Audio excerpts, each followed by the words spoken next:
not arguing for the end of the world, but then again, maybe I am. This one, anyway. The hard stop. The full reset. Burn it all down and start over. I imagine you're not sure about this. You might think I'm jumping the gun. Fair enough. Full disclosure, I've had a rough go of it. Wherever I go, people are like, oh, there's the Witch of Edmonton. They're like, you made my cow sick. They're like, you burned my thatch down. And then the whispering, ooh, say I'm in line at the well with everybody else. If I turn around, the whispering stops. Dead silence. I'm like a disease that only I seem to have caught. I'm like a plague of locusts with only one locust. I look in the mirror in the morning and I'm like, hi, locust. It gets inside me, if we're being honest. We're all porous creatures.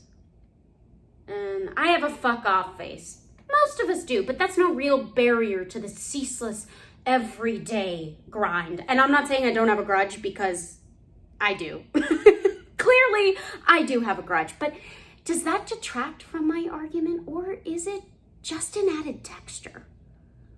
I understand. You're hesitating right now. You're like, is she serious? Is she joking? Is she crazy? And those are questions. They're valid questions, but they're not the right question. Here's the single question you should be asking yourself right now. Do I have hope that things can get better? If you do, you're fine, ignore me. But if you don't, then maybe this is where we start. Edward, please, Hamlet is not making polite conversation. In this speech, he is all of mankind, all of humankind, railing against the forces that would keep us tame, that prevent us from acting upon our soul's truest impulses. It is a desperate cry against the futility of a life less than entirely lived, and you must be almost driven mad by passion, by rage, by love for the frail beauty of life itself.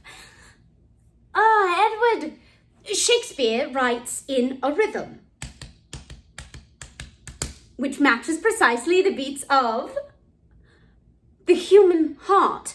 If your heart also beats, which I presume it does, then you cannot help but feel the impossible depth of all of Hamlet's text. And thus the native hue of resolution is sicklied all with a pale cast of thought. Oh, Edward, if one is not to be animated by Hamlet,